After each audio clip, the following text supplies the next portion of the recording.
Assalamualaikum warahmatullahi wabarakatuh.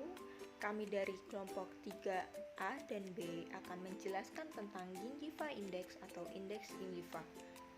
Berikut adalah nama-nama anggota kelompok kami. Lalu, apa sih Gingiva Index itu? Indeks gingiva diperkenalkan oleh Lu dan Silnes yang bermaksud untuk menentukan derajat inflamasi gingiva atau gingivitis. Indeks gingiva adalah suatu metode untuk mengukur kondisi dan keparahan suatu penyakit atau keadaan pada individu atau populasi. Lalu gigi indeks yang diperiksa adalah 16, 21, 24, 36, 41, dan 44. Pemeriksaan dilakukan 4 sisi gingiva sekitar gigi dimulai dari mesial, labial atau fasial, distal, dan lingual atau palatal. Nah, untuk kriteria pemeriksaan, yang pertama ada gingiva sehat dengan nilai 0, yang kedua ada inflamasi gingiva ringan, yaitu gingiva yang ditandai dengan perubahan warna, sedikit edema, pada palpasi tidak terjadi pendarahan, bernilai 1. Yang ketiga ada inflamasi gingiva sedang, gingiva berwarna merah, edema dan mengkilat, pada palpasi terjadi pendarahan, bernilai 2. Dan yang terakhir inflamasi gingiva parah, gingiva berwarna merah mencolok, edema, terjadi ulserasi, dan gingiva cenderung berdarah spontan, bernilai 3. Untuk cara pemeriksaan, yang pertama, gigi dan gingiva harus dalam keadaan kering. Yang kedua, di bawah cahaya lampu dengan menggunakan kaca mulut dan probe. Yang ketiga, menggunakan probe untuk mengetahui derajat kekenyalan gingiva. Dan yang terakhir, menggunakan probe pada dinding gingiva sebanyak sulcus untuk mengetahui adanya pendarahan. Untuk skor indeks gingiva indeks adalah derajat keparahan inflamasi gingiva secara klinis. Dapat ditentukan dari skor indeks gingiva dengan kriteria sebagai berikut.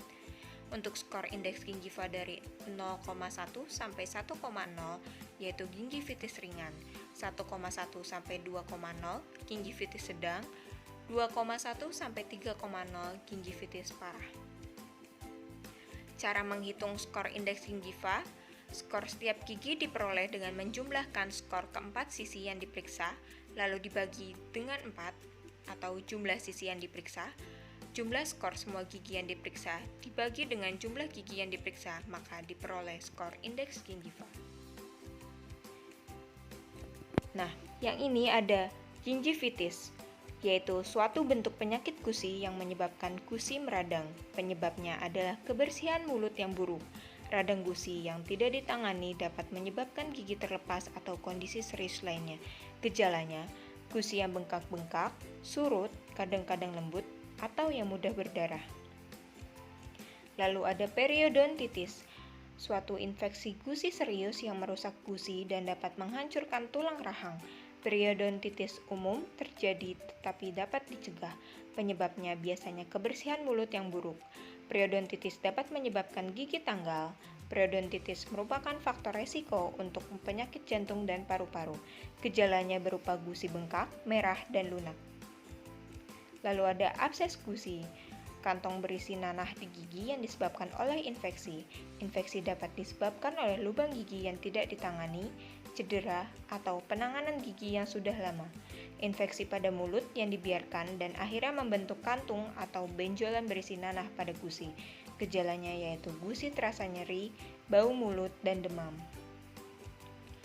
Lalu ada gusi turun. Gusi turun adalah kerusakan gusi berbentuk jaringan gusi yang turun, sehingga menyebabkan lebih banyak bagian gigi yang terekspos di mulut, bahkan hingga akar gigi.